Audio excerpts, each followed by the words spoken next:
Next question है 269. In an open channel of wide rectangular section with constant n value, the wide rectangular section with constant n value, the bed slope is 1.2 into 10 to the power minus 3. ये bed slope है, ठीक है, is equals to 1.2 into 10 to the power minus 3. The local friction slope at a section is this.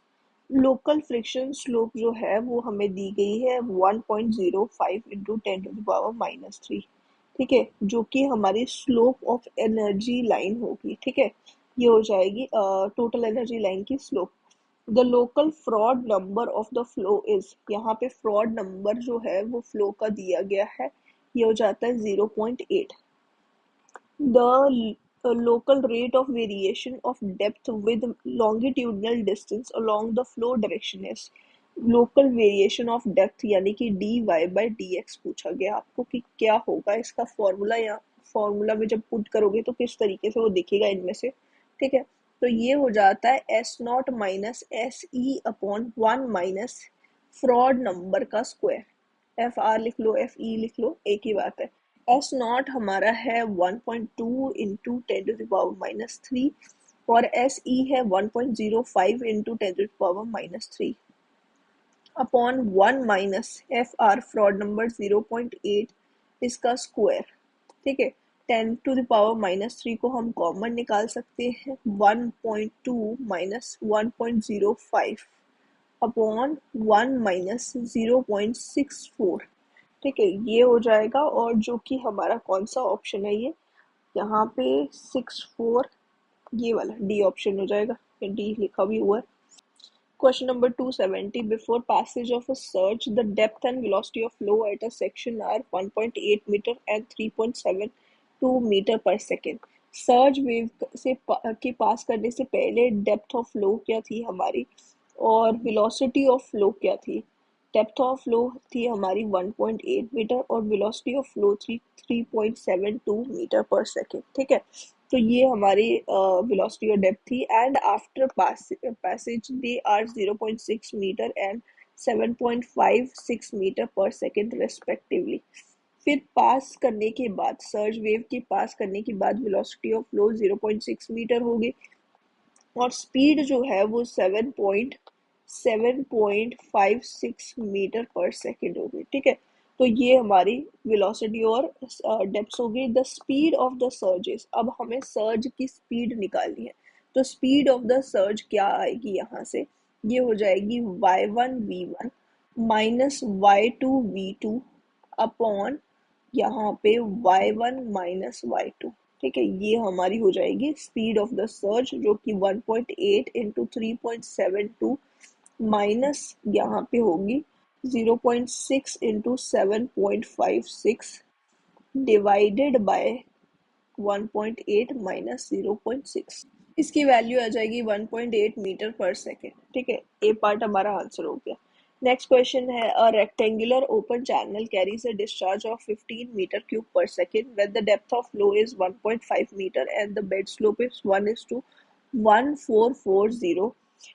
What will be the discharge through the channel at the same depth if the slope would have been this? अब यहाँ पे दिया गया है कि एक open channel है rectangular जो कि डिस्चार्ज कैरी कर रहा है 15 मीटर क्यूब पर सेकेंड और डेप्थ ऑफ फ्लो 1.5 मीटर है. डिस्चार्ज यहाँ पे कितना कैरी कर रही है 15 मीटर क्यूब पर सेकेंड और डेप्थ ऑफ फ्लो हमारी है 1.5 मीटर. बेड स्लोप, स्लोप जो है वो हमारी है 1/1440, 1440. What would be the discharge, discharge क्या होता अगर discharge through the channel at the same depth, depth same रहती, ठीक है, y is equals to 1.5 metre ही रहता, बट स्लोप चेंज हो जाती है. अगर हमारी स्लोप होती 1/1000.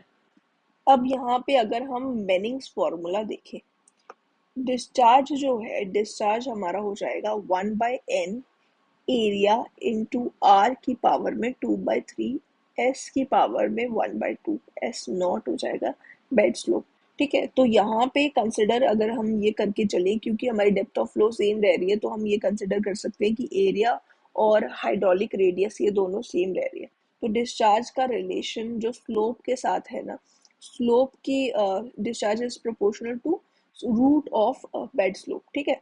तो डिस्चार्ज 1/डिस्चार्ज 2 is equals to S0 1/S0 2, इसका रूट, ठीक है। इम्प्लाइज दैट डिस्चार्ज 1 हमारे पास 15 है, डिस्चार्ज 2 जो है वो हमें फाइंड आउट करना है, और बेड स्लोप पहले हमारी थी 1/1440 और अब हमारी स्लोप है 1000, ठीक है। तो इसका मतलब कि हमारे डिस्चार्ज की वैल्यू यहाँ से कितनी आ जाएगी, डिस्चार्ज हो जाएगा 18 मीटर क्यूब पर सेकेंड। इसको सॉल्व करने से 18 मीटर क्यूब पर सेकेंड हमारा डिस्चार्ज। नेक्स्ट क्वेश्चन है 299, विच of the following pair is not correctly match, इनमें से कौन सा करेक्टली मैच नहीं है। तो फर्स्ट है फॉर लीस्ट पेरीमीटर और रेक्टेंगुलर चैनल सेक्शन के लिए width is equals to 2 times y होता है। लीस्ट पेरीमीटर के लिए ये बिल्कुल सही कंडीशन है। नेक्स्ट कंडीशन है for least perimeter of a trapezoidal channel section b is equals to width is equals to 2y into sec theta minus tan theta. ये कंडीशन जो है ना, ये भी सही कंडीशन है। और नेक्स्ट जो कंडीशन है for critical flow through rectangular channel या फिर canal Y B is equals to ji Y, ये जो है ये कंडीशन आपको समझ आ रहा होगा कि ये गलत है, क्योंकि हमारे क्रिटिकल फ्लो पे फ्रॉड नंबर जो है ना वो हो जाता है v/√/जी वाई, ठीक है। तो यहाँ पे क्रिटिकल फ्लो में ये इक्वल टू 1 हो जाएगा फ्रॉड नंबर, तो v is equals to √/ji Y होना चाहिए था, जो कि यहाँ पे गलत है, तो ये हमारा आंसर हो जाएगा। और यहाँ पे दूसरा नेक्स्ट जो ऑप्शन है for critical flow through trapezoidal channel v is equals to √/ji Y into B plus Y tan theta upon B plus 2y tan theta, ये भी सही ऑप्शन है, ठीक है। तो गलत सिर्फ सी हो गया। नेक्स्ट क्वेश्चन है 321, consider the following statement regarding specific energy of the flow in an open channel. Specific energy के अकॉर्डिंग ये स्टेटमेंट्स जो आगे हमने पढ़नी है वो है, there is only one specific energy curve for a given channel. एक गिवन चैनल के लिए स्पेसिफिक एनर्जी कर्व एक ही होता है, ये सही स्टेटमेंट है। नेक्स्ट स्टेटमेंट है the alternate depths are the depth of flow at which the specific energy is the same. एक ऑल्टरनेट डेप्थ वही डेप्थ होती है जिनमें स्पेसिफिक एनर्जी सेम होती है, ये बिल्कुल सही स्टेटमेंट है। और कॉन्जुगेट डेप्थ कौन सी होती है, जिसपे स्पेसिफिक फोर्स सेम होती है, ठीक है। Critical flow, critical flow occurs when the specific energy is minimum. जब स्पेसिफिक एनर्जी मिनिमम होती है उस टाइम पे क्रिटिकल फ्लो होता है, ठीक है। क्रिटिकल फ्लो होता है, ये बिल्कुल सही स्टेटमेंट है। तो सारी ही स्टेटमेंट सही है, 1 2 3 सब सही है, ठीक है। नेक्स्ट क्वेश्चन है 322, which of the following equation are used for the derivation of differential equation for water surface profile in open channel flow। Open channel flow में वाटर सरफेस प्रोफाइल के लिए जो डिफरेंशियल इक्वेशन होती है उसमें कौन सी equations useful हो जाती है। तो इसमें कॉन्टिन्यूटी इक्वेशन और एनर्जी इक्वेशन दोनों ही यूजफुल हो जाती है, ठीक है। तो यहाँ पे फर्स्ट और सेकंड इसका आंसर हो जाएगा, ठीक है। और यहाँ पे डिफरेंशियल इक्वेशन होती कौन सी है तो वो भी मैं लिख देती हूँ यहाँ पे, dE/dx is equals to S0 - SF, ठीक है। ये बेड स्लोप है और ये हमारा टोटल एनर्जी लाइन जो है उसकी स्लोप हो जाती है। फिर उसके बाद नेक्स्ट क्वेश्चन है 323, S2 profile can occur at, S2 profile कब अकर करती है, a break in slope from mild to steep. Mild से स्टीप में जब स्लोप जो जाएगी उस टाइम पे ये एस्ट्रो प्रोफाइल हो सकती है, ठीक है। ये चीज़ हमने पहले भी जानी थी जब हम माइल्ड से स्टीप में हम लोग एक क्वेश्चन देख रहे थे। इस तरीके से हमारा माइल्ड फ्लो होता है, उससे थोड़ा सा स्टीप जो होगा, मतलब उससे ज़्यादा स्टीप जो होगा वो स्टीप फ्लो हो जाएगा। तो ये माइल्ड स्लोप है, ये हमारा स्टीप स्लोप है। इसमें जो फ्लो हो रहा है यहाँ पे क्रिटिकल डेप्थ सपोज ये वाई सी है और ये हमारी नॉर्मल डेप्थ है, ठीक है। जो कि ये एक स्लोपिंग है, ठीक है। ये इसको हॉरिजॉन्टल मत लेके चलना, ये स्लोप है थोड़ी सी, ठीक है। तो ये नॉर्मल डेप्थ हो जाएगी जो कि y0 हो जाएगी। वाटर जो है वो नॉर्मल डेप्थ के आसपास मूव करेगा इस तरीके से, ये M2 प्रोफाइल से ये यहाँ से फिर उसके बाद स्लोप जो जब चेंज होती है तो ये क्या करेगा, वाटर की प्रोफाइल के इस तरीके से होगी कि ये पहले ये जाएगा क्रिटिकल फ्लो में। अब क्रिटिकल फ्लो जो होंगी ना वो उसी को ज्वाइन करते हुए नेक्स्ट वाली क्रिटिकल फ्लो आएगी हमारी, ठीक है।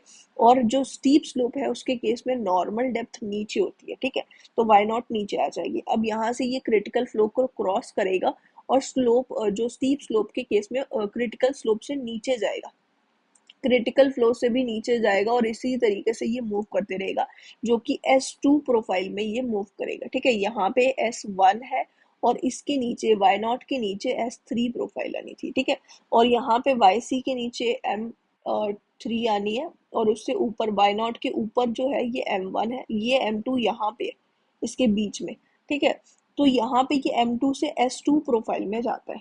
और जो इस टाइम पे ये जाता है ना, मतलब इस टाइम पे जब कन्वर्ट होता है S2 प्रोफाइल में, तो इसी टाइम पे मतलब यही क्वेश्चन में पूछा गया है कि S2 प्रोफाइल कब आती है, जब जो हमारी स्लोप है माइल्ड से स्टीप में कन्वर्ट होती है तब आती है, या फिर break in slope from steep to mild, steep से माइल्ड में जाएगा तब आएगी, या फिर the downstream of the sluice gate on a steep slope, या फिर a sudden drop in bed in a steep slope.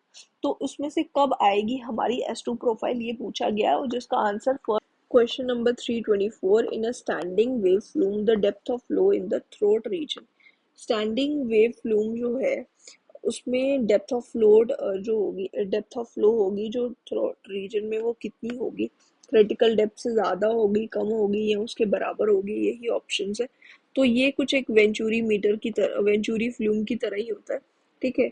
यहाँ पे जो स्टैंडिंग वेव है इसकी वजह से क्या होगा, फ्लूम जो होगा ना इसकी डेप्थ जो होगी वो डिक्रीज होगी थ्रॉट में, और इसकी डेप्थ जो होगी वो इस तरीके से डिक्रीज होगी कि कुछ एक पॉइंट पे ये क्रिटिकल डेप्थ से कम हो जाएगी। तो मतलब क्रिटिकल डेप्थ पे भी जाएगी वैल्यू और क्रिटिकल डेप्थ से कम भी हो जाती है, ठीक है। तो it should be equal to the critical depth, ठीक है, एक पॉइंट पे इक्वल भी होगी। नेक्स्ट क्वेश्चन है 340, the sequent depth ratio in a hydraulic jump formed in a horizontal rectangular channel is 16.48. The fraud number of supercritical stream is, यहाँ पे sequent depth ratio दी गई है हमें और हमें फ्रॉड नंबर की वैल्यू पूछी गई है super critical stream. Super critical stream में कौन सा बन रहा है, इसका मतलब क्या हुआ, हाइड्रोलिक जंप जब हमारा फॉर्म होता है ना तो सुपर क्रिटिकल से फ्लो जो है वो सब क्रिटिकल में कन्वर्ट होता है, ठीक है। तो यहाँ पे जो इनिशियल वाला फ्रॉड नंबर है जिसको हम FR1 लिखते हैं और जो फाइनल वाला होता है उसको हम FR2 लिखते हैं, तो इनिशियल वाले फ्रॉड नंबर की वैल्यू पूछी गई है। उसके लिए फॉर्मूला क्या हो जाएगा, Y2 upon Y1 is equals to -1 plus root over 1 plus 8 FR1 square upon 2, ठीक है, ये हमारा फॉर्मूला हो जाएगा। और Y2 अपॉन Y1 की वैल्यू है 16.48, ठीक है। अब 16.48 इंटू 2 जब हम करते हैं तो ये आ जाता है 32.96, और इसमें हम करेंगे +1 और इसके ऊपर करेंगे स्क्वायर, होल स्क्वायर, ठीक है। और यहाँ पे -1 उसके बाद करेंगे divide by 8 is equals to Froude number का स्क्वायर ही हो जाएगा, ठीक है। और यहाँ से फ्रॉड नंबर जो है इसकी वैल्यू आ जाएगी 12, ठीक है। तो सी पार्ट हमारा आंसर हो जाएगा। नेक्स्ट क्वेश्चन है 341, the standard step method of gradually varied flow computation involve the application of. Gradually varied flow की कंप्यूटेशंस में जो स्टैंडर्ड स्टेप मेथड है उसमें क्या क्या एप्लीकेबल है, क्या क्या इक्वेशंस एप्लीकेबल होंगी यहाँ पे, differential equation of gradually varied flow, continuity equation, energy equation, continuity and momentum equation, continuity equation and equation of motion. तो इस क्वेश्चन में पूछा गया है इन इक्वेशंस में से कौन सी जो है इक्वेशन को यूज करके हम यहाँ पे कंप्यूटेशन मतलब कि निकालते हैं, मतलब फॉर्मूलाज वगैरह बनाते हैं। तो यहाँ पे ये जो केस है यहाँ पे पहले तो ग्रेजुअली वेरिएड फ्लो की बात चल रही है। ग्रेजुअली वेरिएड फ्लो कौन सा फ्लो होता है जिसमें बहुत टाइम के बाद आपको चेंज दिखेगा इन द डेप्थ ऑफ फ्लो। तो ये मतलब कि y1 और y2 में आपको चेंज दिख रहा है, ये डेल्टा x की वैल्यू बहुत ज्यादा होगी जिसमें थोड़ा सा चेंज दिखेगा। ठीक है, तो ये फ्लो जो है इसकी डेप्थ ग्रेजुअली चेंज कर रही है, धीरे धीरे चेंज हो रही है। तो यहाँ पे डेल्टा एक्स को निकालने की ये मेथड होती है standard step method, direct step method, numerical integration method, ये सारे मेथड्स होते हैं। स्टैंडर्ड स्टेप मेथड जो है वो एक इटरेटिव मेथड है, मतलब इसमें ट्रायल एंड एरर जो है वो लगेगा, बार बार हमें इटरेशंस परफॉर्म करनी पड़ेंगी। ठीक है, तो ये जो मेथड है इसमें एक तो कॉन्टिन्यूटी इक्वेशन भी लग जाएगी और एनर्जी इक्वेशन भी लगेगी। ठीक है, कॉन्टिन्यूटी इक्वेशन के लिए यहाँ पे ये जो फ्लो है इसको हम स्टेडी कंसिडर करते हैं। ठीक है, तो यहाँ पे डिस्चार्ज होगा वो कांस्टेंट रहेगा, तो A1 V1 is equals to A2 V2। ठीक है, ये हो जाएगा। और एनर्जी इक्वेशन के लिए बर्नौलीज इक्वेशन जो होगी ना वो लगेगी, इसीलिए एनर्जी इक्वेशन भी हम कंसिडर कर सकते हैं। तो बी पार्ट इसका आंसर हो जाएगा, continuity equation and energy equation. ठीक है, नेक्स्ट क्वेश्चन है 342।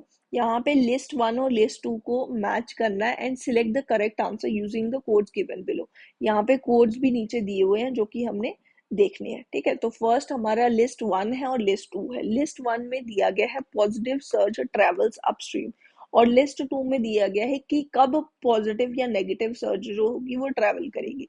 तो लिस्ट टू को अगर हम देखें, occurs on upstream of the get that is closely partly closed suddenly. अगर हमने सडनली एक गेट जो है उसको पार्टली क्लोज कर दिया, सपोज ये हमारा डेप्थ ऑफ फ्लो था जो कि फ्लो हो रहा था और गेट हमारा पूरा का पूरा ओपन था। ठीक है, और फिर उसके बाद हमने इसको पार्टली क्लोज कर दिया, तो हमारी कौन सी वेव किस डायरेक्शन में जाएगी। तो इस जो ये हमारा गेट है इसको हम अगर इसको हम क्लोज कर दें, सपोज मैं यहाँ पे इसको गेट को क्लोज कर रही हूँ, पार्टली हमने क्लोज करना, पूरी तरह से हमने गेट को क्लोज नहीं करना। गेट को हमने जब पार्टली क्लोज करा तो ये जो डेप्थ होगी यहाँ से डिक्रीज होगी। ठीक है, और यहाँ पे डेप्थ जो होगी ना वो बढ़ जाएगी, इधर वाली साइड अपस्ट्रीम में हमारी डेप्थ थोड़ी सी ऐसे बढ़ी और यहाँ पे ये डिक्रीज हुई। ये जो वेव है यहाँ पे ये एक वाटर का जो एक डेप्थ है वो आपको आगे की तरफ मूव करती हुई दिखेगी। इस तरीके से ये वेव जो होगी पीछे की तरफ, मतलब पीछे की तरफ जाएगी और ये डेप्थ जो होगी ये इंक्रीज करती हुई जाएगी। पहले हमारी ये डेप्थ थी, अब ये वाली हो जाएगी डेप्थ। ठीक है, मतलब कि अगर जो डेप्थ इंक्रीज करती हुई वेव जा रही है ना उसको हम पॉजिटिव सर्ज वेव बोलेंगे। ठीक है, और जो हमारी डेप्थ जो होगी डाउनस्ट्रीम एंड में क्या होगा, ये अपस्ट्रीम में है, और यहाँ पे डाउनस्ट्रीम एंड में क्या होगा, ये जो वेव है ये हमारी वेव है जो कि पीछे की तरफ ट्रेवल कर रही है, मतलब डाउनस्ट्रीम मूव कर रही है। और ये क्या कर रही है, पहले हमारा जो वाटर की डेप्थ थी वो इतनी थी, अब ये वाटर की डेप्थ को इतना करती हुई जा रही है। ठीक है, तो ये वाटर की डेप्थ को डिक्रीज कर रही है, इसलिए इसको हम नेगेटिव सर्च वेव बोलेंगे। ठीक है, तो यहाँ पे occurrence on upstream of get that is partly close suddenly, हमने जब गेट को पार्टली क्लोज कर दिया सडनली तो अपस्ट्रीम में कौन सी वेव है, positive surge wave. Positive surge wave travels upstream, ये इसका आंसर हो गया। अब हमें ये भी पता है कि हमारी जब हमने गेट को पार्टली ओपन करा है, यहाँ पे हमने ओपन करने के लिए हम पार्टली क्लोज करा है, सॉरी, तो क्लोज करने वाली कंडीशन हमने देख लिया, तो हम यहाँ पे डाउनस्ट्रीम वाले ऑप्शन को भी देख लेते हैं, occurrence on downstream of get that is partly closed suddenly. जब हमने क्लोज करा तो डाउनस्ट्रीम में हमारी कौन सी वेव मूव करी, वो नेगेटिव सर्ज वेव ट्रेवल, यहाँ पे अपस्ट्रीम लिखा हुआ। ठीक है, तो negative surge wave travels downstream, तो इसका आंसर जो टू पार्ट है ना इसका डी पार्ट हो गया आंसर।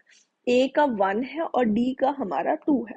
ठीक है, अब जो थर्ड ऑप्शन है ना यहाँ पे occurrence of upstream of get that is open suddenly, हमने गेट को पहले से हमने क्लोज करके रखा हुआ है, सपोज हमारा गेट इस तरीके से पूरा क्लोज था, अपस्ट्रीम में हमारी डेप्थ ज्यादा होगी, डाउनस्ट्रीम में कम होगी क्योंकि गेट क्लोज्ड है, और गेट को हमने ओपन करना है। अब इस केस में हमने क्या करना है, गेट को ओपन करना है। सपोज यहाँ पे मैं फिर से इस डायग्राम को बनाती हूँ। ठीक है, इस तरीके से ये गेट हमारा ओपन हुआ।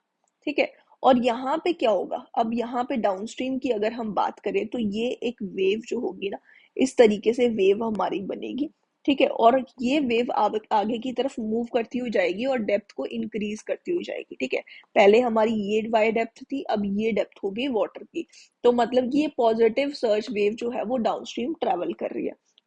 और अपस्ट्रीम की अगर हम बात करें तो यहाँ पे ये पोर्शन एम्प्टी हो गया और ये वेव जो है, अब ये वेव जो है आगे की तरफ मूव करेगी और यहाँ से हमारे, पहले हमारी वाटर की डेप्थ ये थी, अब ये करती हुई जाएगी, ठीक है। मतलब हमारी वाटर की डेप्थ को डिक्रीज कर रही है ये अब हमारी डेप्थ ऑफ फ्लो हो गई, ठीक है। यहाँ पे ये हो गई, तो इसका मतलब ये है कि यहाँ पे नेगेटिव सर्ज वेव जो होगी वो अपस्ट्रीम में ट्रेवल करेगी।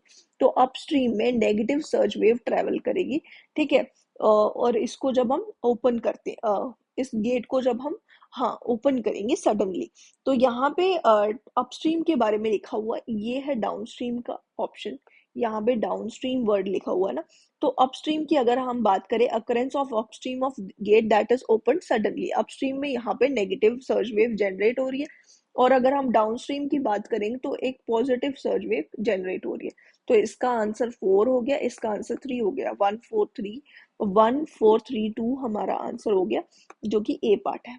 नेक्स्ट क्वेश्चन है 343, the following statement related to water surface profile is gradually varied flow of an open channel. यहाँ पे स्टेटमेंट्स दी गई हैं और हमें बताना है कि ये स्टेटमेंट सही है या गलत है, ठीक है।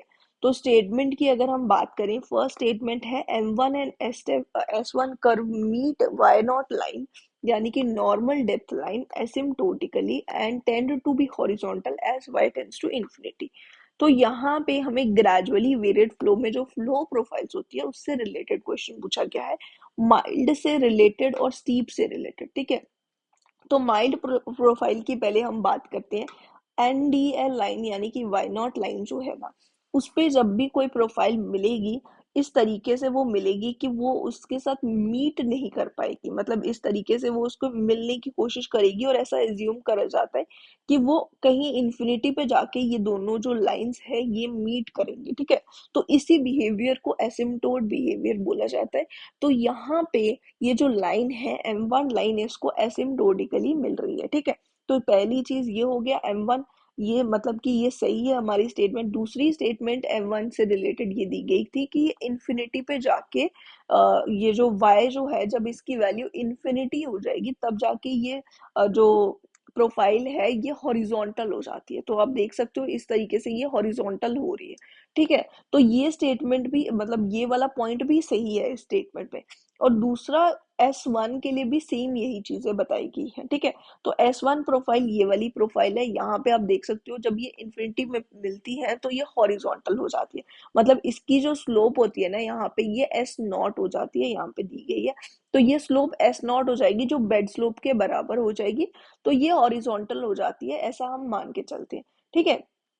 तो ये भी हमें दिया गया। और दूसरी पॉइंट जो दूसरा यहाँ पे दिया गया है कि एनडीएल लाइन को ये एसिम्प्टोटिकली मिलती है। एसिम्प्टोटिकली का मतलब आप लोगों को समझ आ चुका होगा अब तक।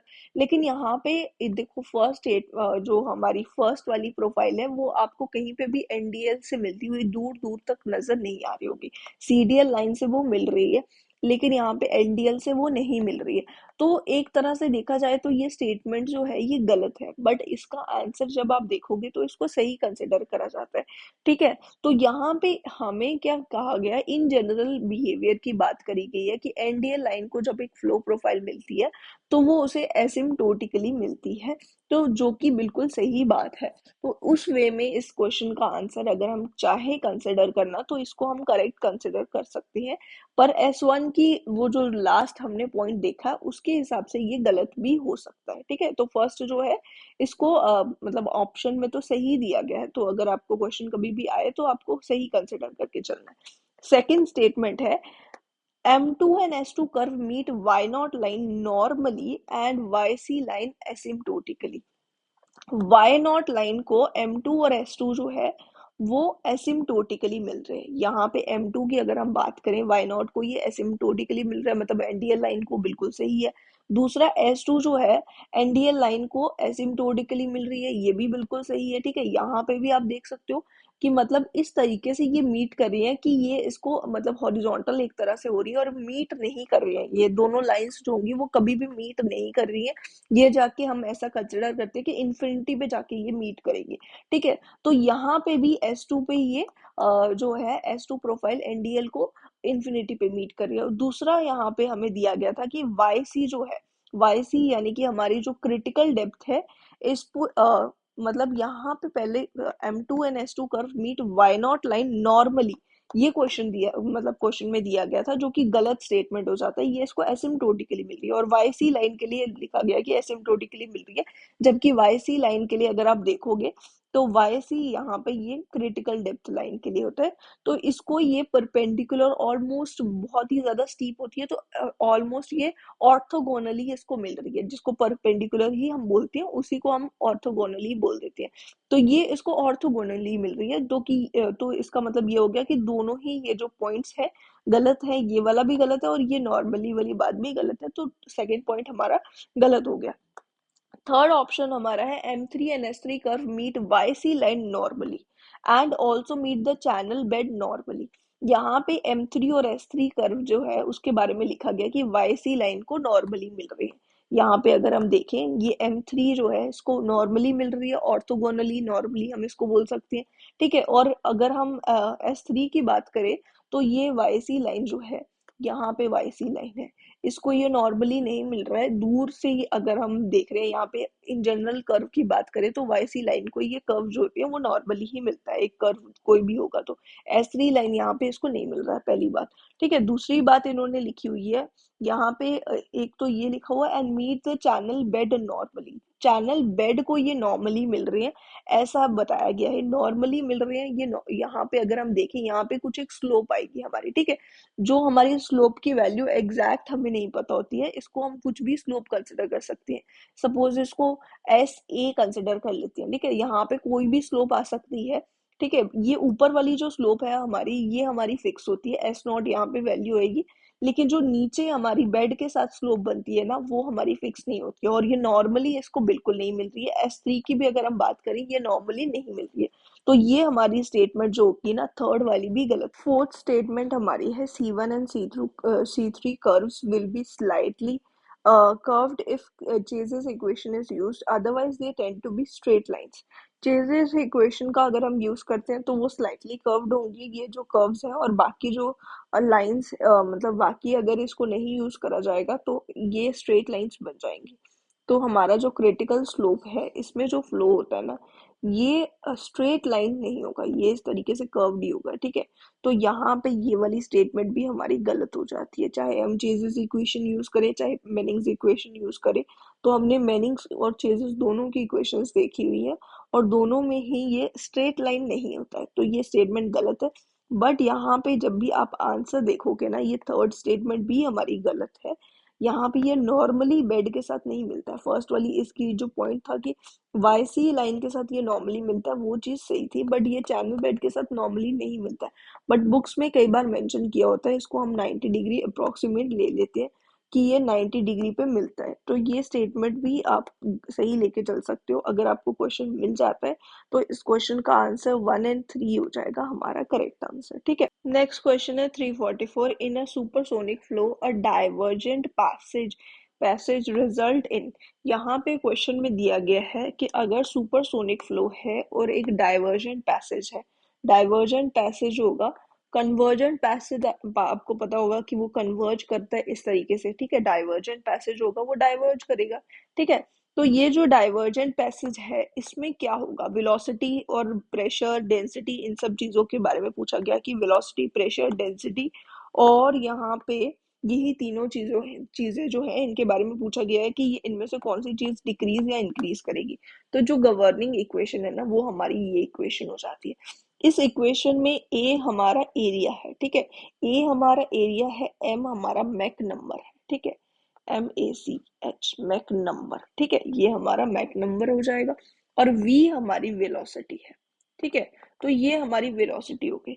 तो यहाँ पे हमें पता है कि एरिया जो है वो हमारा DA की अगर हम बात करें ये हो जाएगा ना A2 - A1, और हमारा एरिया जो है वो इंक्रीज हो रहा है। इसका मतलब A2 - A1 जो होगा ये ग्रेटर होगा, इसकी वैल्यू जो होगी मतलब नेगेटिव नहीं आएगी, पॉजिटिव वैल्यू आएगी। इसका मतलब यहाँ पे जो डिफरेंस है ये पॉजिटिव है, इसको हम ग्रेटर देन जीरो बोल सकते हैं। DA की वैल्यू ग्रेटर देन जीरो, इसका मतलब यहाँ पे ये जो इक्वेशन है इसको भी पॉजिटिव होना चाहिए।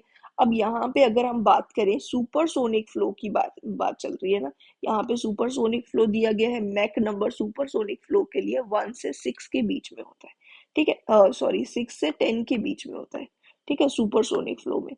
तो 6 से 10 हो जाएगा हमारा मैक नंबर, जो कि ग्रेटर देन हमारा हो गया 0, मतलब कि इसकी वैल्यू भी ग्रेटर देन 0 है, और मतलब कि यहाँ पे ओवरऑल ये वैल्यू जो होगी ये पॉजिटिव आने वाली है, ठीक है, ये पॉजिटिव आ रही है, इसका मतलब ये जो दूसरी वाली वैल्यू है इसको भी पॉजिटिव आना चाहिए, इसका मतलब डी वी जो होगी ग्रेटर देन 0 होगी, इसका मतलब V2 - V1 जो होगी वो ग्रेटर देन 0 होगी। इसका मतलब क्या हो गया कि V2 is greater than V1, मतलब कि जो वेलोसिटी अब फ्लो वेलोसिटी ऑफ फ्लो जो होगी ना वो हमारी इंक्रीज हो जाएगी, मतलब हमें वेलोसिटी का पता चल गया कि वो इंक्रीज होगी, ठीक है। दूसरी बात, आपने बर्नौलीज इक्वेशन जो है उसके पढ़ा होगा। बर्नौलीज इक्वेशन के अकॉर्डिंग क्या होता है कि हमारा जो वेलोसिटी और जो प्रेशर है ना, ये दोनों जो होंगे ये कांस्टेंट हो जाते हैं, मतलब कि अगर हमारी वेलोसिटी इंक्रीज करेगी तो प्रेशर जो होगा वो डिक्रीज करेगा, और प्रेशर इंक्रीज करेगा तो वेलोसिटी डिक्रीज करेगी, ठीक है। तो ये चीज हमें यहाँ से पता चलता है, अगर हमारी यहाँ पे हमें पता चल चुका है कि वेलोसिटी इंक्रीज कर रही है तो हमारा प्रेशर जो है वो डिक्रीज करना चाहिए, ठीक है। तो प्रेशर के बारे में हो गया। अब इसके साथ साथ यहाँ पे हमें एक और बात पता चलती है कि जो हमारे डेंसिटी है ना, प्रेशर के साथ साथ डेंसिटी जो होगी वो भी सेम बिहेव करेगी, अगर हमारी वेलोसिटी जो है वो इंक्रीज कर रही है इसका मतलब ये हो गया कि प्रेशर हमारा डिक्रीज कर रहा है। सेम हमें इसी से पता चल जाता है कि डेंसिटी जो होगी वो भी डिक्रीज करेगी, क्योंकि प्रेशर डिक्रीज कर रहा है तो हमारी डेंसिटी भी डिक्रीज करेगी। ये क्वेश्चन है हमारा, डेंसिटी भी डिक्रीज करेगी, प्रेशर भी डिक्रीज करेगा, तो ये हमारा सी पार्ट आ। नेक्स्ट क्वेश्चन है 345, in a normal shock wave in one dimensional flow velocity pressure and density increase, मतलब ये सब ऑप्शंस दिए गए हैं। नॉर्मल शॉक वेव के बारे में पूछा जा रहा है कि अगर वन डायमेंशनल फ्लो है और नॉर्मल शॉक वेव जो है उसके केस में क्या होगा, वेलोसिटी प्रेशर डेंसिटी ये सब चीजें इंक्रीज होंगी या डिक्रीज होंगी। तो पहले तो नॉर्मल शॉक वेव जो है ना, इसमें क्या होता है, फ्लो जो होगा वो किस तरीके से होगा कि हमारा फ्लो जो होगा ना उसमें सुपरसोनिक सुपरसोनिक स्पीड से हमारा फ्लो हो रहा होगा। ये सुपरसोनिक स्पीड से कौन सी उसमें कन्वर्ट होगी, सबसोनिक में, सबसोनिक में, ठीक है। तो फ्लो इस तरीके से ट्रांजिशन होगा यहाँ पे कि सुपरसोनिक से सबसोनिक स्पीड में हमारी कन्वर्ट होगी। इसका मतलब हमारी वेलोसिटी क्या है, सुपरसोनिक जो वेलोसिटी होती है वो बहुत ज्यादा हाई वेलोसिटी होती है, उससे ये डिक्रीज हो रही है, सबसोनिक में कन्वर्ट हो रही है तो वेलोसिटी हमारी डिक्रीज हो रही है। अब वेलोसिटी डिक्रीज हो रही है इसका मतलब ये है कि प्रेशर हमारा इंक्रीज होगा। प्रेशर इंक्रीज हो रहा है तो इसके साथ साथ हमारी जो डेंसिटी होगी ना वो भी इंक्रीज होगी, ठीक है। अब यहाँ पे टेम्परेचर की हम बात करें, टेम्परेचर जो होगा ना वो हमारा इंक्रीज होगा। क्यों इंक्रीज होगा, यहाँ पे काइनेटिक एनर्जी जो होगी वो इंटरनल एनर्जी में कन्वर्ट हो जाएगी, इसकी वजह से हमारा जो टेम्परेचर होगा वो इंक्रीज हो जाएगा। फिर हमारी वेलोसिटी के बारे में हमने बात कर ली है, वेलोसिटी प्रेशर और डेंसिटी और टेम्परेचर, ठीक है, यही सब चीजें दी गई हैं, ठीक है। और यहाँ पे जो ऑप्शन सही हो जाएगा कि प्रेशर और डेंसिटी और टेम्परेचर जो है तीनों चीजें हमारी इंक्रीज हो रही है यहाँ पे, ठीक है। प्रेशर डेंसिटी और टेम्परेचर तीनों इंक्रीज हो रही है, वेलोसिटी जो है वो इंक्रीज नहीं हो रही है, वो डिक्रीज हो रही है, ठीक है। तो हमारा सेकेंड ऑप्शन सही हो जाएगा। नेक्स्ट क्वेश्चन है 359, the discharge per metre width at the foot of the spillway is 10 metre cube per second, यानी कि हमें क्यू की वैल्यू दी हुई है जो कि 10 मीटर क्यूब पर सेकेंड पर मीटर हो जाएगी, डिस्चार्ज पर मीटर विड्थ हमें दी गई है, ठीक है। तो डिस्चार्ज दिया गया है, वेलोसिटी ऑफ फ्लो दिया गया है, velocity is equals to 20 metre per second. A perfect free hydraulic jump will occur at the foot of spillway when the tail water depth is approximately. Spillway के foot पे एक hydraulic jump form होगा, तो उसके लिए उस time पे हमारी टेल वाटर डेप्थ जो होगी वो क्या होगी ये हमें पूछा गया। तो हमें यहाँ पे निकालनी है टेल वाटर डेप्थ, तो जो कि हो जाएगा y2, और यहाँ पे y2 upon y1 is equals to -1 plus root over 8, यहाँ पे आ जाएगा 1 + 8 FR 1 का स्क्वायर डिवाइडेड बाय 2। तो y2 की वैल्यू हमें निकालनी है, और y1 जो है, y1 की वैल्यू जो है वो हम निकाल सकते हैं। y1 हो जाएगा q अपॉन v, जो कि हो जाएगा यहाँ पे 10/20, जिसकी वैल्यू आ गई 0.5 मीटर। ठीक है, तो अगर आप इसकी यूनिट्स को डिवाइड करके चेक करो तो आपको मीटर में यूनिट मिलेगी।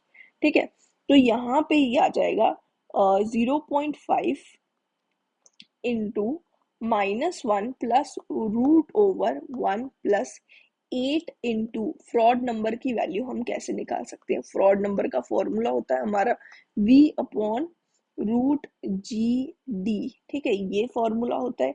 और यहाँ पे हमें डिस्चार्ज जो पूछा जा रहा है, एक स्पिलवे में पूछा जा रहा है, तो यहाँ पे हम फॉर्मूला क्या लगा सकते हैं, v अपॉन √9.81 इंटू जो हमारी डेप्थ ऑफ फ्लो है, जिसकी वैल्यू हमने y1 निकाली हुई है 0.5। ठीक है, ये हो जाएगा हमारे फ्रॉड नंबर। और v की वैल्यू भी हमें क्वेश्चन में दी गई है जो कि 20 है, तो ये आ जाएगा यहाँ पे 20 अपॉन √9.81 इंटू 0.5। और इसको यहाँ पे हम पुट कर सकते हैं 20 अपॉन √9.81 इंटू 0.5। ठीक है, और यहाँ पे इसका स्क्वायर होगा। ठीक है, तो इसका स्क्वायर होगा, फिर उसके बाद इस पूरे को हमने डिवाइड बाय 2 करना है। ठीक है, तो यहाँ से y2 की वैल्यू जो होगी ना वो 6.1404 मीटर। ठीक है, तो ये हमारी वैल्यू आ रही है, जिससे मतलब अप्रोक्सीमेटली ये जो है डी ऑप्शन हमारा सही हो जाएगा यहाँ पे। नेक्स्ट क्वेश्चन क्या है, फिगर हमें दी गई है, figure shows gradually varied flow in an open channel with a break in bed slope. Bed slope जो है वो हॉरिजॉन्टल से हमारा कौन सा स्लोप है, ये हमें पहले तो ये हमें देखना होगा। यहाँ पे क्रिटिकल डेप्थ लाइन ऊपर है और नॉर्मल डेप्थ लाइन नीचे है, इसका मतलब क्या हो गया कि ये हमारा स्टीप स्लोप है। ठीक है, तो क्रिटिकल स्टीप स्लोप हो गया, तो मतलब कि हॉरिजॉन्टल से ये स्टीप में कन्वर्ट हो रहा है। यहाँ पे पूछा गया है type of water surface profile occurring from left to right is.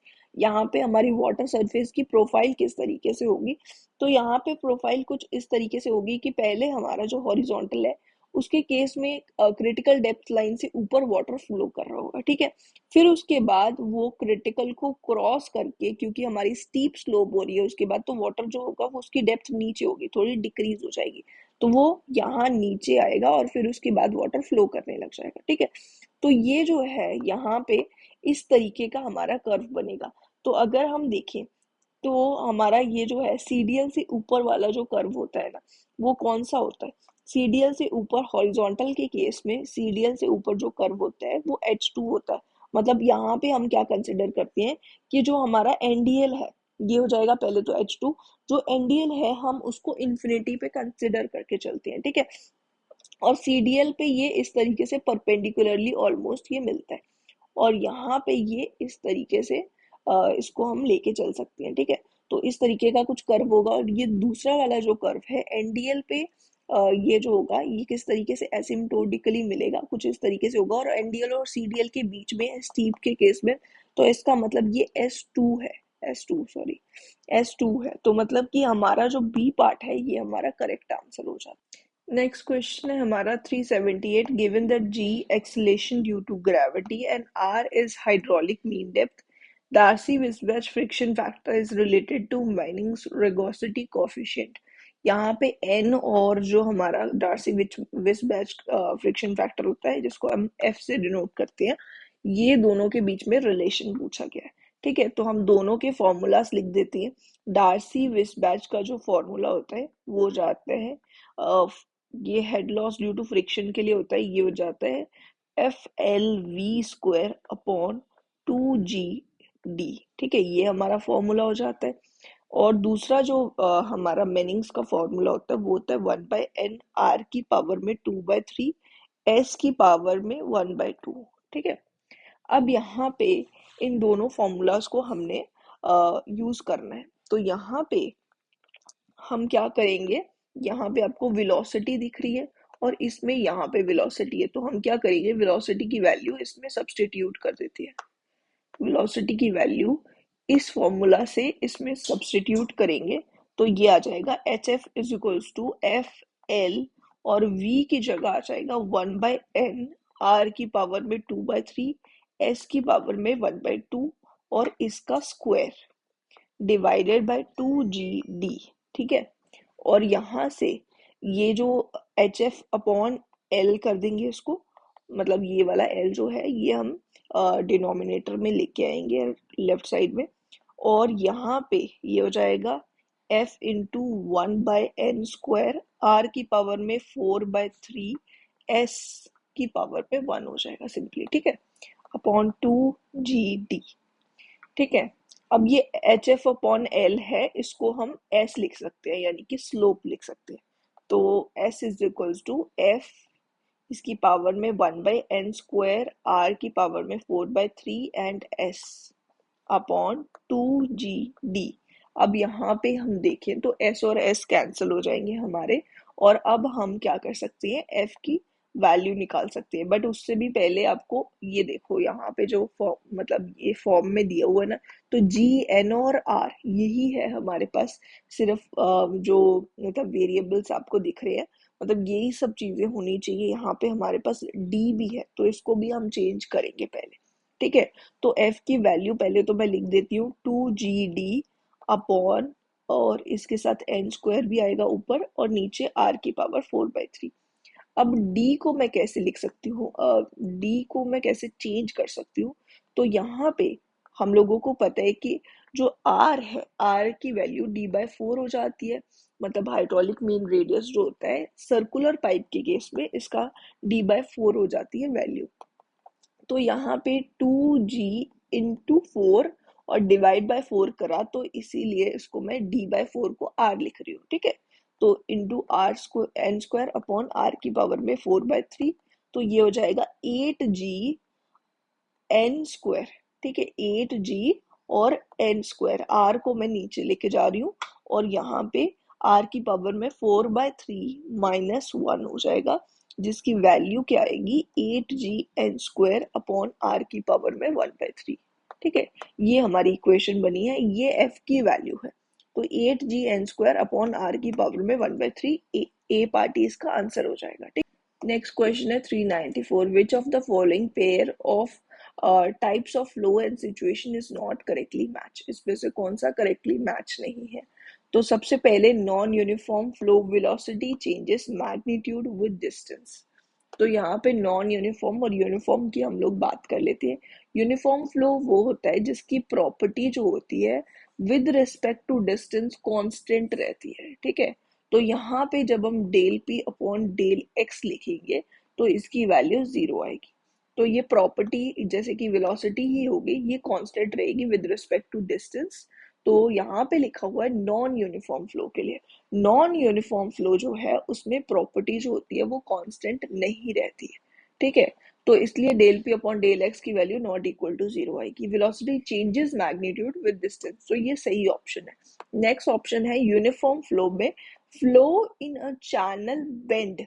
Channel जब है बेंड होगा ना, अगर एक चैनल है तो वो बेंड अगर हो रहा है तो उस टाइम पे जब फ्लो होगा, यहाँ पे दिया गया था कि जो प्रॉपर्टी है, मतलब हमें ऑलरेडी ये बात पता है कि प्रॉपर्टी जो है इसकी चेंज नहीं होती है यूनिफॉर्म फ्लो के केस में, प्रॉपर्टी इसकी कांस्टेंट रहेगी।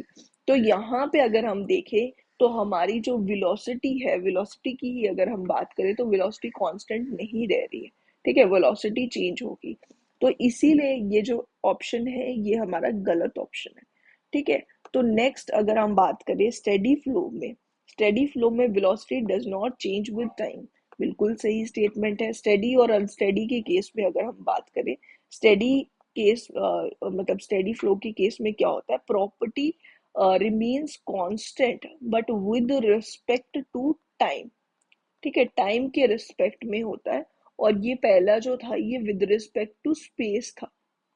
ठीक है, तो यहाँ पे विद रिस्पेक्ट टू टाइम यहाँ पे वेलोसिटी डज नॉट चेंज, मतलब वो कांस्टेंट रह रही है, तो ये ऑप्शन सही है। नेक्स्ट है हमारा ट्रैंक्वाइल फ्लो। ट्रैंक्वाइल फ्लो कौन सा होता है, सब क्रिटिकल फ्लो जो होता है ना, सब क्रिटिकल फ्लो को ही हम ट्रैंक्वाइल फ्लो बोलते हैं। तो इसमें fraud number of low is less than 1। बिल्कुल सही स्टेटमेंट है, इसके लिए फ्लॉड नंबर लेस देन 1 होता है। तो हमारा ऑप्शन जो गलत था, जो नॉट करेक्टली मैच्ड है ना, वो हमारा बी पार्ट हो जाएगा। तो हमारा B part answer. Next question है 395। For a circular channel with R naught as the radius of the channel to be efficient. यहाँ पे एक सर्कुलर चैनल के लिए उसकी एफिशिएंट होने के बारे में बात करी जा रही है, और यहाँ पे रेडियस के टर्म्स में चीजें दी गई है। आर नॉट रेडियस है चैनल का, ठीक है, उसके टर्म्स में चीजें दी गई हैं, और इसमें से पूछा गया है कि इनमें से कौन सा ऑप्शन सही है, ठीक है। तो हम पहले तो सर्कुलर चैनल के एफिशिएंट होने की जो कंडीशंस है वो एक बार देख लेते हैं।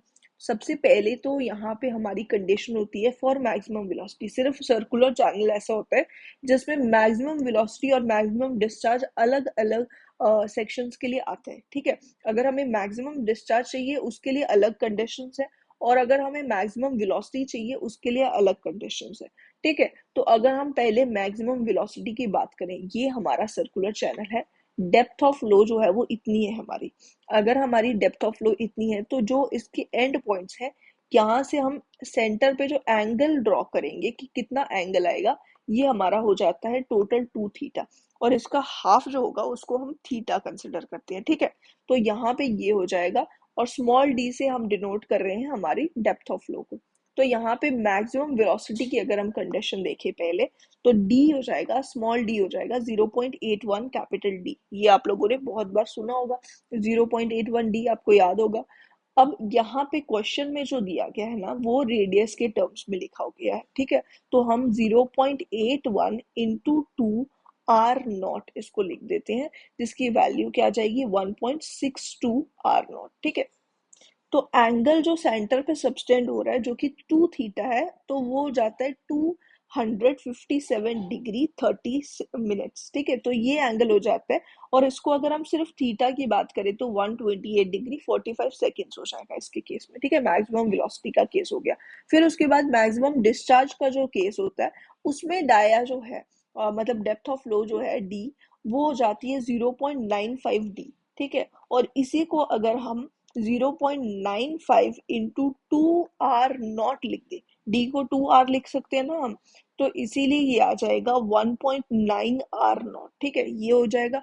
अब इसी का जो एंगल सबटेंड करा जाता है ना, वो 308 डिग्री होता है, और इसका जो सिर्फ 2 थीटा में से हम सिर्फ अगर थीटा की वैल्यू निकालें, जो हाफ एंगल हो जाएगा वो 154 डिग्री हो जाएगा, ठीक है। तो ये सारी हमारी कंडीशंस हो जाती है। अब हम क्वेश्चन के ऑप्शंस के साथ इन कंडीशन को मैच करने की कोशिश करते हैं। The half subtended angle at the centre with respect to the water level must be 151 degree 10 seconds.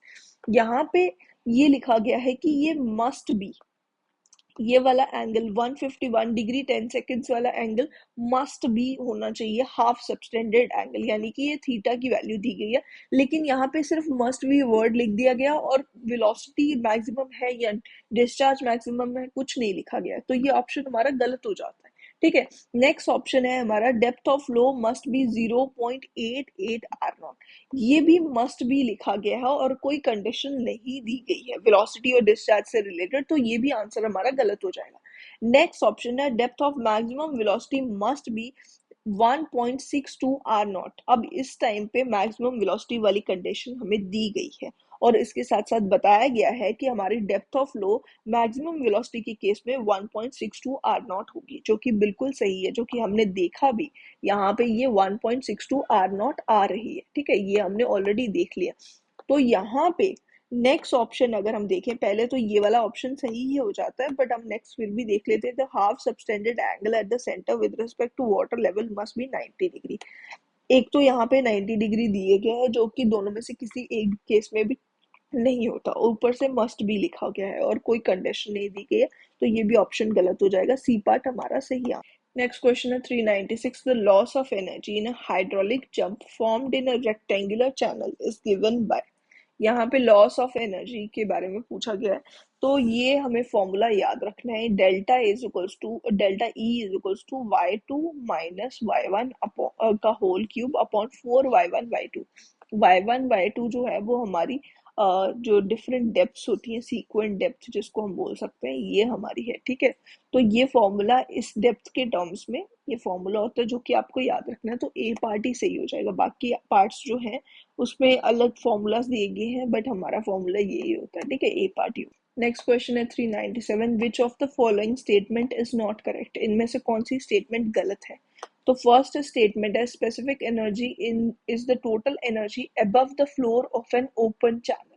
Open channel के फ्लोर के ऊपर की जितनी भी हमारी टोटल एनर्जी होगी, ठीक है, मतलब बॉटम फ्लोर के बॉटम को अगर हम उसके रेस्पेक्ट में देखें तो हमारी टोटल एनर्जी जो है उसी को हम स्पेसिफिक एनर्जी कहते हैं, जो कि बिल्कुल सही स्टेटमेंट है। For a given specific energy two depth exist. एक स्पेसिफिक एनर्जी के लिए दो डेप्थ एग्जिस्ट करती हैं, and these are called alternate depths. इसको हम ऑल्टरनेट डेप्थ बोलते हैं स्पेसिफिक एनर्जी के केस में। तो स्पेसिफिक एनर्जी का ग्राफ कुछ इस तरीके का होता है। इसमें मिनिमम स्पेसिफिक एनर्जी के लिए सिर्फ एक डेप्थ मिलेगी, बाकी सब केसेस में हमें दो डेप्थ मिलती है। ये हमारी स्पेसिफिक एनर्जी है और यहाँ पे हमारी डेप्थ है, ठीक है। तो दो डेप्थ मिलती है, तो इसलिए ये ऑप्शन जो है ये भी सही है और इसी को हम ऑल्टरनेट डेप्थ बोलते हैं, ठीक है। तो ये हमारी ऑल्टरनेट डेप्थ वाला पार्ट भी सही होगा। फिर velocity of flow in critical is critical at maximum specific energy. अभी अभी हमने जस्ट ये बात करी जब मैंने ये ग्राफ बनाया, तो यहाँ पे ये हमारी ये जो ग्राफ है यहाँ पे ये स्पेसिफिक एनर्जी है, ठीक है, और यहाँ पे हमारा डेप्थ ऑफ फ्लो हो जाएगा जिसको मैं y लिख रही हूँ। तो इसका जो पॉइंट जो मिनिमम वाली स्पेसिफिक एनर्जी होगी, इसके लिए सिर्फ एक हमें डेप्थ मिलेगी, ठीक है, इसको हम वाई सी बोल सकते हैं, क्रिटिकल डेप्थ इसको बोलेंगे। और यही हमारी जो मिनिमम वाली एनर्जी होगी, इसी एनर्जी को हम मिनिमम स्पेसिफिक एनर्जी बोल सकते हैं। तो ये मैक्सिमम यहाँ पे ऑप्शन में दिया गया है जो कि गलत हो जाता है। फिर नेक्स्ट ऑप्शन है कि critical velocity occurs at Froude number is equals to 1। बिल्कुल सही ऑप्शन है।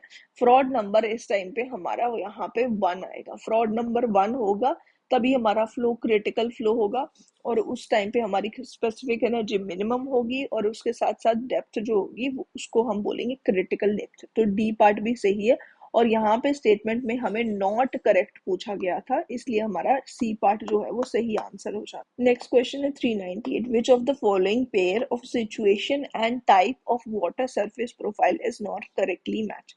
इसमें से कौन सी टाइप ऑफ फ्लो प्रोफाइल और सिचुएशन जो है वो करेक्टली मैच नहीं है, ये पूछा गया है। तो फर्स्ट ऑप्शन है हमारा माइल्ड स्लोप के केस में पूछा गया है कि flow over free overfall is equals to m2। m2 flow होगी in case of free overfall, ठीक है। तो अगर हम प्रोफाइल्स की बात करें, माइल्ड प्रोफाइल के केस में ये m1 प्रोफाइल है जो कि राइजिंग है, m2 फॉलिंग है, और m3 जो है फिर से राइजिंग हो जाती है।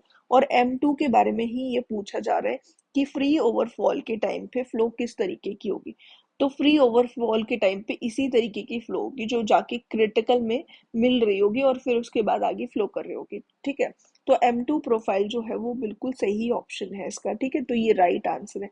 फिर बी पार्ट नहीं, ए पार्ट हमारा राइट आंसर है, ठीक है। बी पार्ट की अगर हम बात करें तो माइल्ड स्टोप के लिए फिर से पूछा गया है flow downstream of a sluice gate is sluice gate के केस में m1 डाउनस्ट्रीम फ्लो होगी, ठीक है, ऐसा ये बोला गया है। पहले तो m1 की अगर हम फ्लो देखें तो एक राइजिंग कर्व आपको दिख रहा है यहाँ पे, ठीक है। तो ये जो है फॉलिंग कर्व नहीं है। दूसरा, हम अगर स्लूज गेट की बात करें तो डाउनस्ट्रीम में जो फ्लो होगी वो इस तरीके की होगी।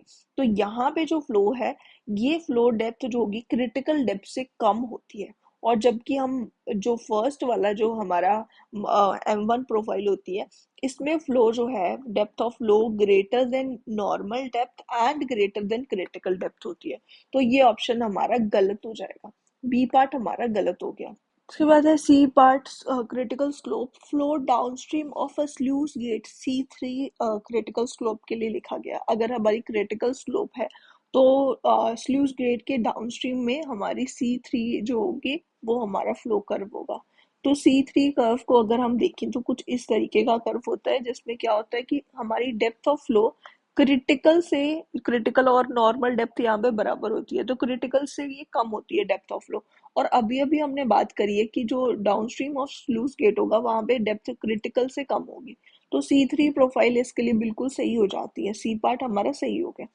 नेक्स्ट हमारा है कि critical slope behind flow behind and overflow wear के बिहाइंड मतलब पीछे उसके C1 हमारी क्रिटिकल स्लोप हो। ओवरफ्लो वियर के केस में अगर हम देखें ना, तो यहाँ पे जो वाटर होगा ना वो इस तरीके से यहाँ से पास करके ऊपर से निकल के जाएगा, ठीक है।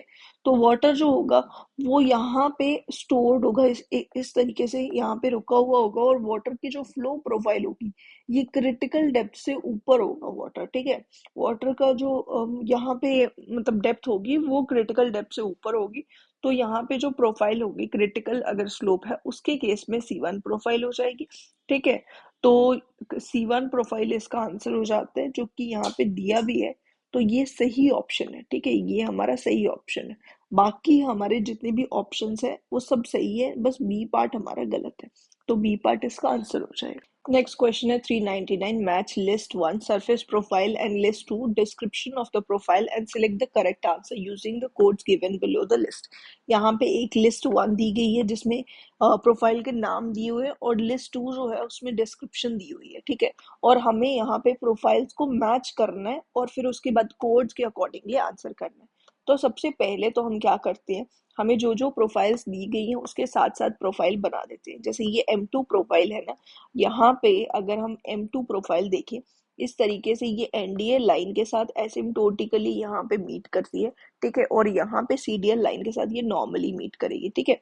तो ये M2 प्रोफाइल होगी जिसकी डायग्राम मैं इसी के साथ बना देती हूँ, ठीक है। इस तरीके से कुछ इसकी डायग्राम होगी, ये डॉटेड CDL लाइन के साथ मिलती है और NDL लाइन के साथ एसिम्प्टोटिकली ये मिलती है, NDL, ठीक है। ये M2 प्रोफाइल होगी। S3 प्रोफाइल अब हम बनाते हैं। S3 प्रोफाइल आप यहाँ पे देख सकते हो, NDL लाइन के साथ एसिम्प्टोटिकली मीट कर रही है और बेड के साथ ये एक एंगल बना रही है, ठीक है। तो इस तरीके से अगर हम देखें, ये बेड है और इसके साथ ये एंगल बना रही है, और NDL लाइन जो है उसके साथ ये एसिम्प्टोटिकली मीट कर रही है, ठीक है। इस तरीके से कुछ होगा, मतलब ये इन्फिनाइट पे जाके इन्फिनिटी पे कहीं मीट करेगी, ये हमारी NDL लाइन होगी, ठीक है। और ये हमारा बेड है तो इसको मैं S0 से दिखा देती हूँ, ठीक है। ये S3 हो गया। और C1 जो क्रिटिकल स्लोप है उसमें C1 जो प्रोफाइल होती है यहाँ पे इस तरीके से, ये जो है NDL और CDL लाइन जो है, मतलब एक ही लाइन होगी CDL और NDL लाइन, तो यहाँ पे इसको ये नॉर्मली मीट कर रही है, और बेड को जो हमारा मतलब कि इसकी जो टॉप वाली पोर्शन है ये इन्फिनिटी पे कहीं जाके जो ये प्रोफाइल बन रही है, तो S0 यहाँ पे आपको दिख रहा है जो कि बेड के साथ पैरेलल हो जाता है, मतलब ये हॉरिजॉन्टल हो जाता है उसके बाद जाके, ठीक है। तो इस तरीके की यहाँ पे इसकी डायग्राम है, तो इसको मैं यहाँ पे अगर ड्रॉ करूँ तो ये कुछ इस तरीके से होगी, ठीक है। तो यहाँ पे ये पैरेलल हो जाएगी बेड के साथ, और ये जो लाइन है ये हमारी कौन सी है, ये एक तो परपेंडिकुलर है, और ये NDL और CDL दोनों ही एक ही लाइन है ये, ठीक है। ये हॉरिजॉन्टल हो रही है, यहाँ पे इस पॉइंट पे ये हॉरिजॉन्टल हो रही है।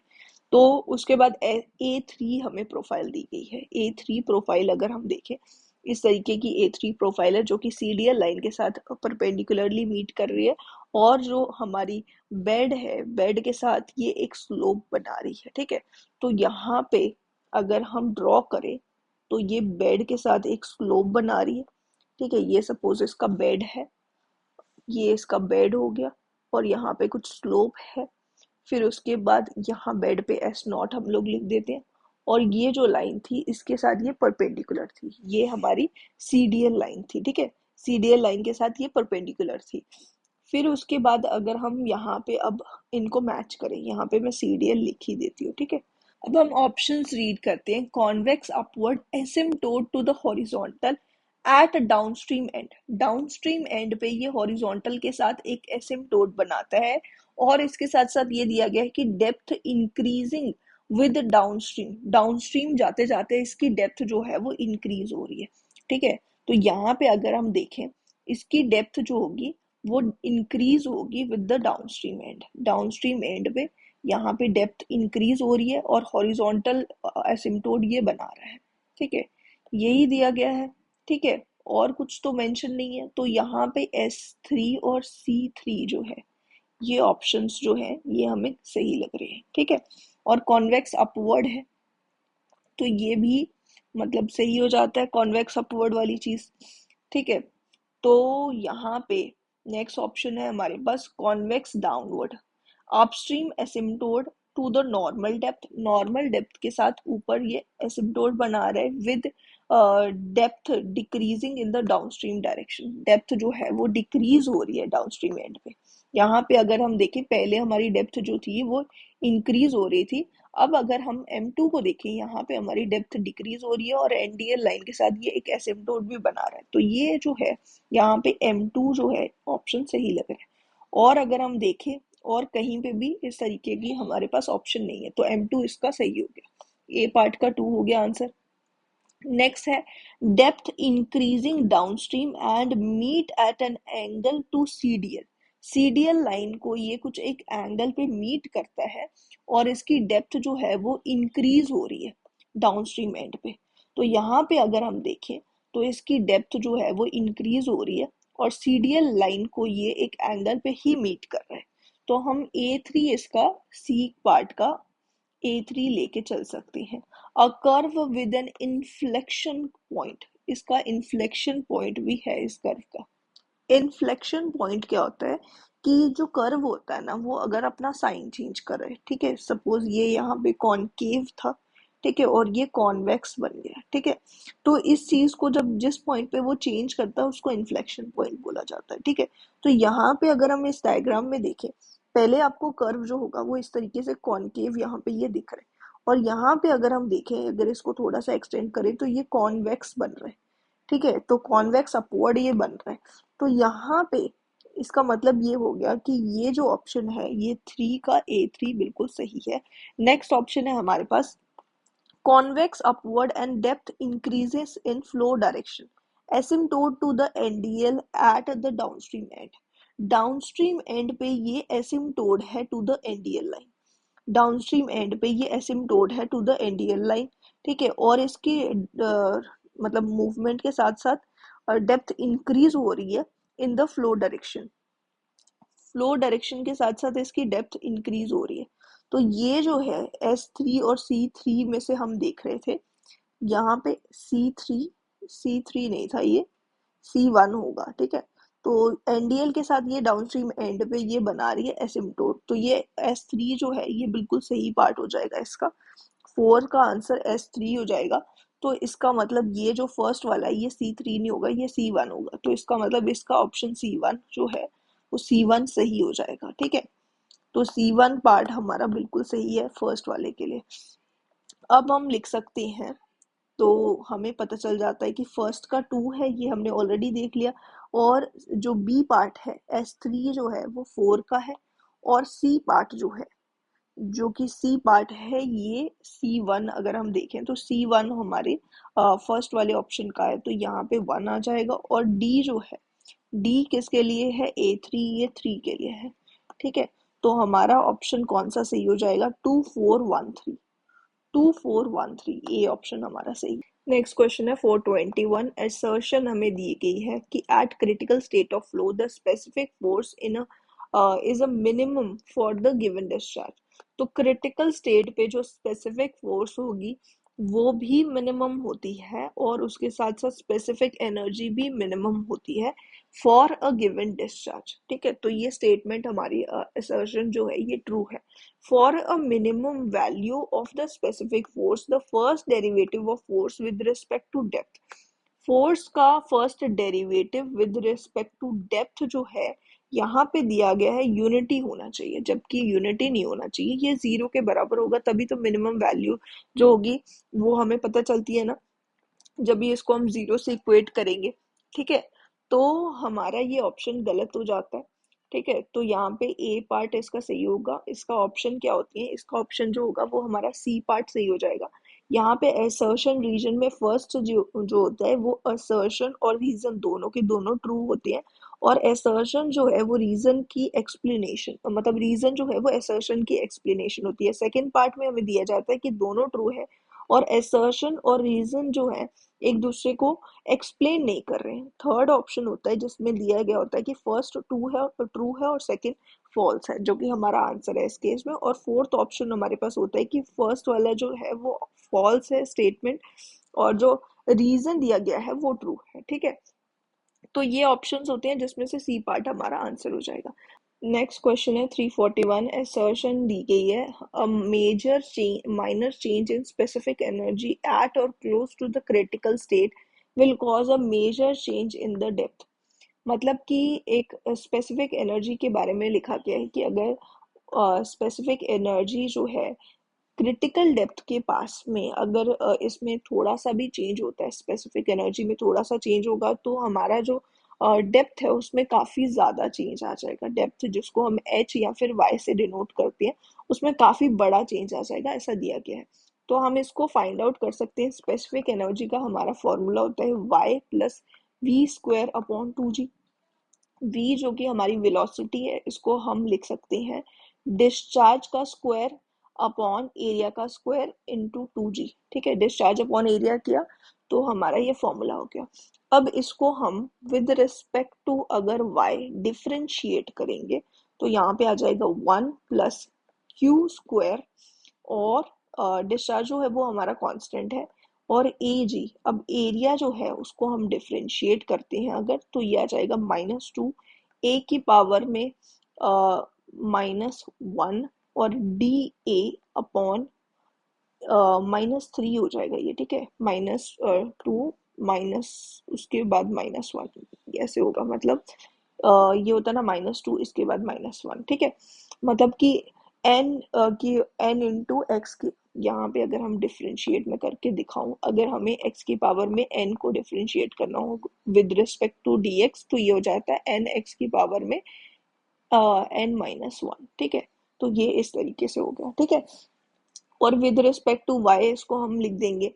तो यहाँ पे क्या आ गया, 1 - 2 के साथ 2 कैंसिल हो जाएगा, क्यू स्क्वायर अपॉन ए जो है एरिया उसको हम नीचे ही लिख देते हैं, तो ये आ जाएगा GA³ ठीक है, DA अपॉन DY।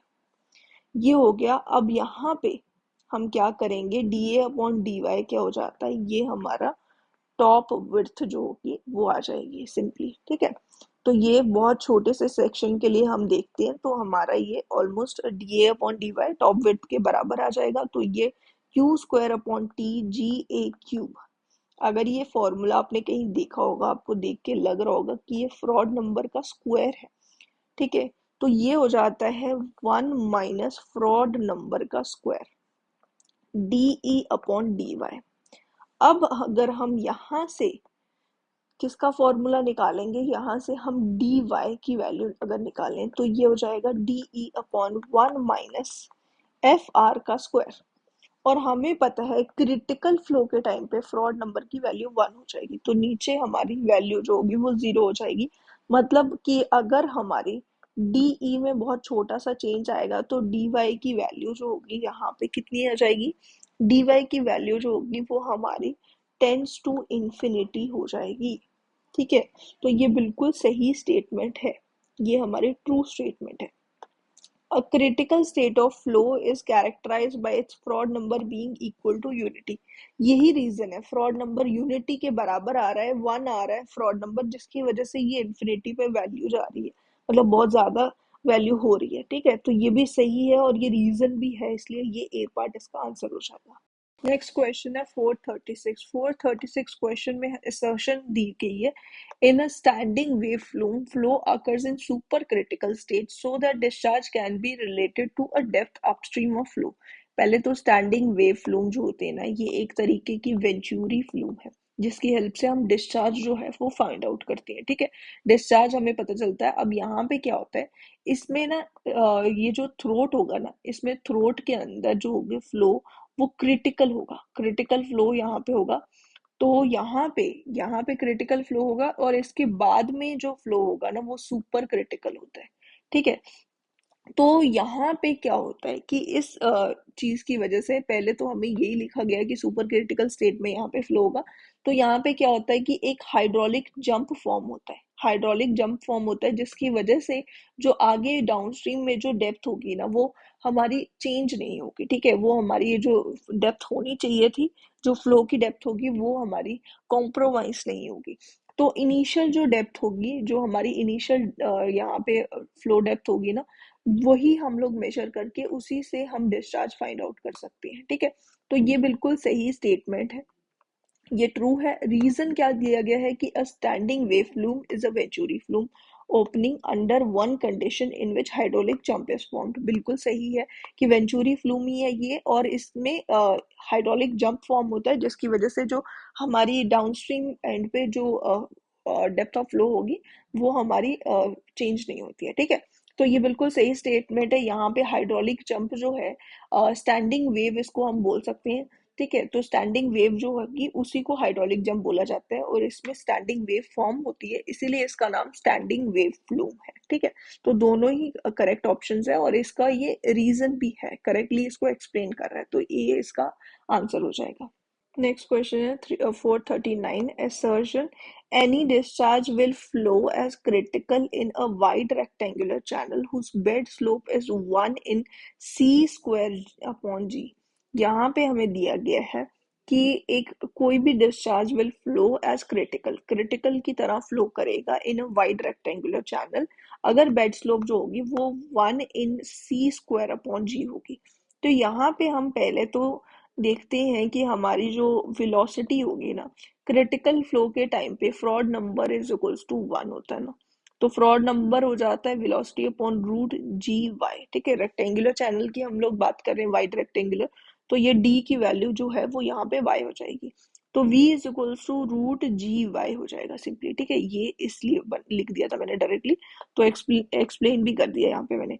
v की वैल्यू ये हो जाएगी, और इसके साथ साथ अगर हम चेजिस को जो हमारा फॉर्मूला है वेलोसिटी का वो अगर हम देखें, c is equals to root over m i होता है। m क्या होता है, r को ही m बोलते हैं, और i क्या है, हमारी स्लोप है, ठीक है। तो c root over R S हो जाएगा ये, ठीक है। अब इन दोनों को अगर हम इक्वेट करते हैं तो root G Y is equals to C root over R S हो जाता है, ठीक है। और जी वाई जो होगा वो सी स्क्वायर आर एस हो जाएगा यहाँ से, ठीक है। तो यहाँ से अगर हम स्लोप निकालेंगे, स्लोप क्या आ जाएगी, g y upon c square r, ठीक है। ये हमारी स्लोप आ गई। अब इसको थोड़ा सा हमें क्या करना है, आर जो है यहाँ पे ध्यान देना है कि आर की वैल्यू जो है वो वाई हो जाएगी वाइड रेक्टेंगुलर चैनल के केस में, तो ये आ जाएगा जी बाय सी स्क्वायर, और इसी को हम लिख सकते हैं 1/c² अपॉन जी, ठीक है। तो हमारी स्लोप जो है 1 इन सी स्क्वायर अपॉन जी हो गई, इसका मतलब ये बिल्कुल सही स्टेटमेंट है। नेक्स्ट हमें रीजन दिया गया है कि the critical depth of flow through a wide rectangular channel is q square upon g की पावर में 1/3, ठीक है। तो इसका ये क्यूब रूट होता है। तो यहाँ पे ये जो स्टेटमेंट है ये भी बिल्कुल सही है। आप लोगों को ऑलरेडी पता होगी कि वाइड वाइड रेक्टेंगुलर चैनल के लिए हमारी जो क्रिटिकल डेप्थ ऑफ फ्लो होती है उसका यही फॉर्मूला होता है, क्यू स्क्वायर अपॉन जी की पावर में 1/3, ठीक है। लेकिन इस स्टेटमेंट का इस वाली स्टेटमेंट से, पहली वाली स्टेटमेंट से कोई खास रिलेशन नहीं दिख रहा, इसलिए हमारा जो असर्शन और रीजन दोनों के दोनों ट्रू है, बट इनमें रिलेशन नहीं है, इसलिए बी पार्ट हमारा आंसर हो जाएगा।